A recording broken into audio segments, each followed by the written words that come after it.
I know the steak's on point. I know the Mexican corn's on point, which means those tacos are on point. Let's go. We're getting right into it. Today is all about a steak and corn esquites taco. This was just a steak I picked up at the grocery store. The steak is really going to matter, you know, like whatever your budget is and stuff like that. This was a T-bone. They were on sale, so they were actually cheaper than strips and ribeye. So right here you have the filet, and right here that you have the big strip.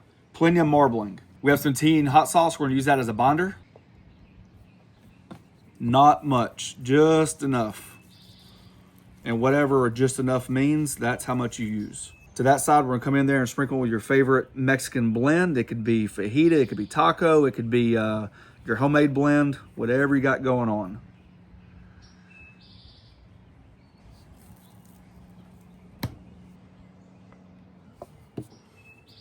I would caution you, in all seriousness, probably go a little light on the hot sauce, because once we sear this on the griddle, you don't want this to be like super wet and gloopy. You want to get a nice char and sear on the steak.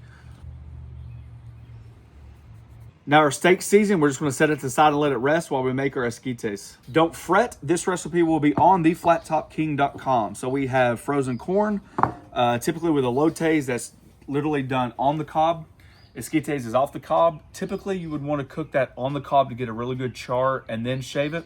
This is like a quick little shortcut. We're still going to be able to get a char on the griddle, just different methods. So we have a jalapeno, and I'm going to use the whole thing, finely diced.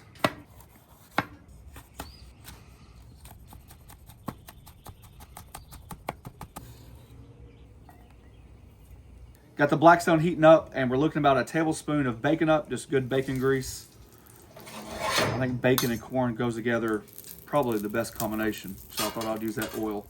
You can tell that we're pretty high heat because I want that char on the corn.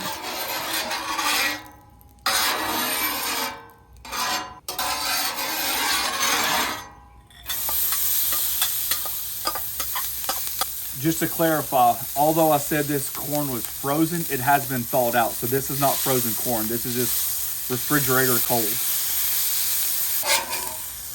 Yeah, you see that char right there? That's what we're looking for.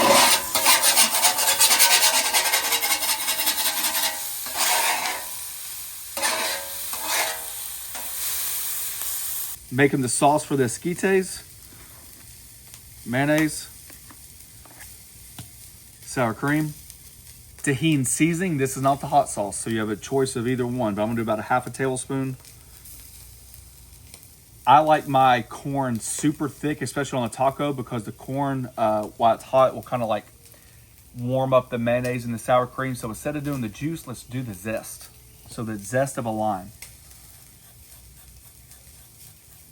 We're gonna stop at a half just really quick, just to make sure that our flavor profile is where we want it. About 2 tablespoons of that cotija cheese. And that is our mix right there.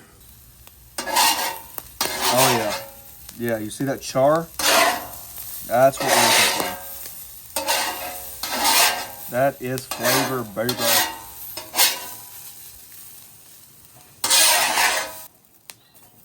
Alrighty, as that corn hits that cream and mayonnaise, all that lime zest, that should open up those flavors, and we're going to set this aside after we mix it up really good.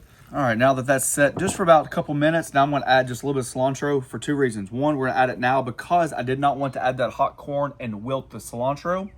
And two, because it's a topping on a taco. You can serve this kind of like as a garnish with maybe some onion on top if you want to. I'm a cilantro fan. I know it traditionally doesn't go in there, but you got to think of the idea we're coming up with. So just a little quick rough chop on cilantro.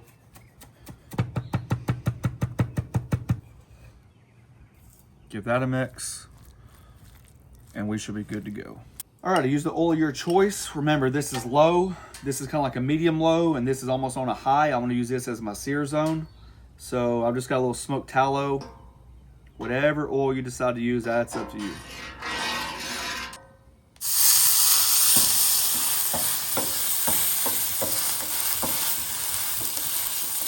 I try to teach you as much as possible. I've mentioned this several times, but we have a ton of new people watching. So on a griddle, there's basically 3 phases. you're under the temperature to season, you're at the temperature to season, and like you're too high to season. You can actually get your griddle too high to season, depending on what oil you have. So when I talk about like a 36 inch is perfect, this is a smaller griddle. What happens is, if you notice that just because I'm cooking one steak, or even if it was two steaks, a lot of times you want to use vertical heat zones. It's hard to do horizontal heat zones because your tubes run vertical, okay?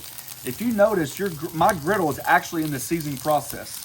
So I just used that tallow that I had, and I'm going to move that around with my tongs.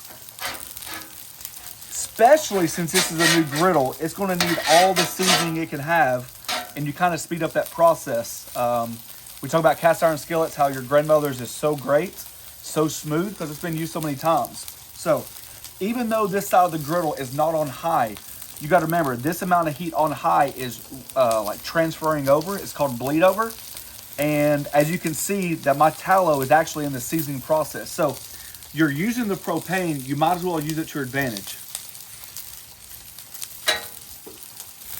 Just a little bit more oil. Fat of your choice. Then about 2 minutes, my oil runs downhill. Let that section warm up just a little bit.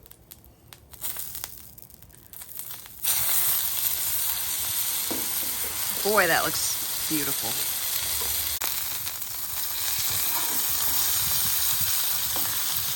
Bringing it back old school, flaming hot lemon Cheetos. We're going to use that as a little topping, a little crunch, change things up. The steak is soft, the corn is soft. It's all about texture. And let's be honest with you, there's nothing like sitting down and watching a little sporting event with a little snacky snack on the side as well. It's basically just, that's perfect toppings for that. And when it hits your desired doneness, I'm just going to take it off and let it rest. It's extremely important to let this steak rest. Alrighty, the steak is rested. Keep those juices. Well, that's a good looking sign. I'm just going to mix the filet and the strip up itself. Kind of like whatever bite you get, whatever bite you get. I am going to dice the steak. Strips probably look better for photos, but to be honest with you, I preach match the hatch. So when you're talking about a taco, you don't want to pull out like a string of steak.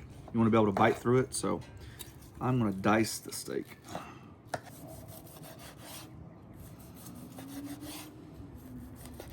Boy, that looks perfectly cooked. That's a good looking bite right there. Well, cut Keep it your in mouth half. up. No. You Let's got to eat show it. restraint. And you better not say either. Right back in that juice that the steak's rested with, please.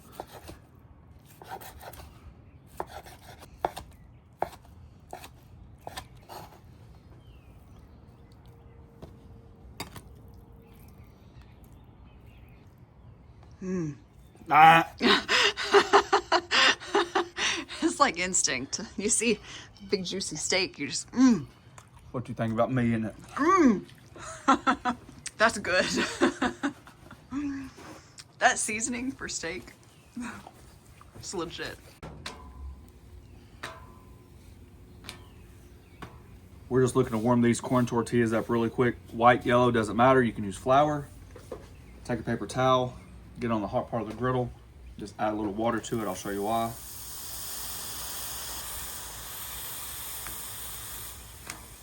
Boy, that's a good trick, honey.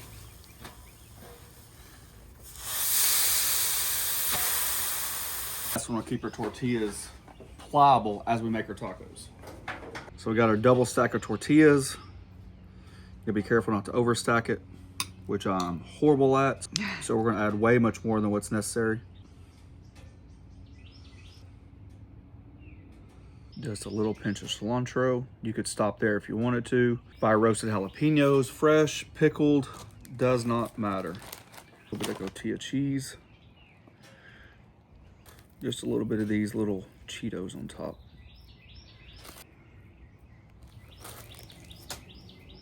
Looks like a good looking taco right there. All right, kid, you did a good job decorating them. They look a lot better than what I would have done. So, give the good old taste tester right here. That's a stuffed taco. That is a stuffed taco. You left the other tortilla behind. Low carb. And that's why you do the double tortillas. Especially with the corn. Mm-hmm. Ironically, those dang Cheetos have some heat. I didn't even add a lot to it. Now keep your opinions in yourself. Now let me telling everybody out there. I'm not surprised by the flavor. As you build the flavors and as you go, you kind of have this concept. I like the corn the way it was. It's a little limey. I was a little worried about that.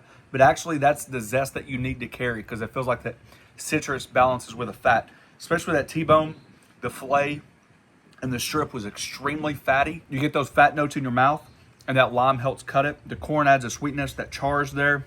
Damn good taco. Good taco. I like the balance. Yep. I like the balance. That's good. I want another bite. Did you like the crunch on top? I know you second guessed me. I don't know that I really got a lot of it. It is, I think. Well, it took you 45 minutes to take a picture. I'm sure they got soggy. Find us on Instagram. Find us on Facebook. There's a join button down below. It's a membership program. We thank each and every one of you for taking time for doing so. Last but not least, thanks for watching. Don't forget to press that subscribe button, pound the notification button, share with your friends. Peace. I know I can't do a lot of ums, but that is dang good. How many do you think that's worth? I mean, a lot. Do we just need a factor scale? Yeah, five is 5-star. 1 is 1 star. So how many stars? 5 star.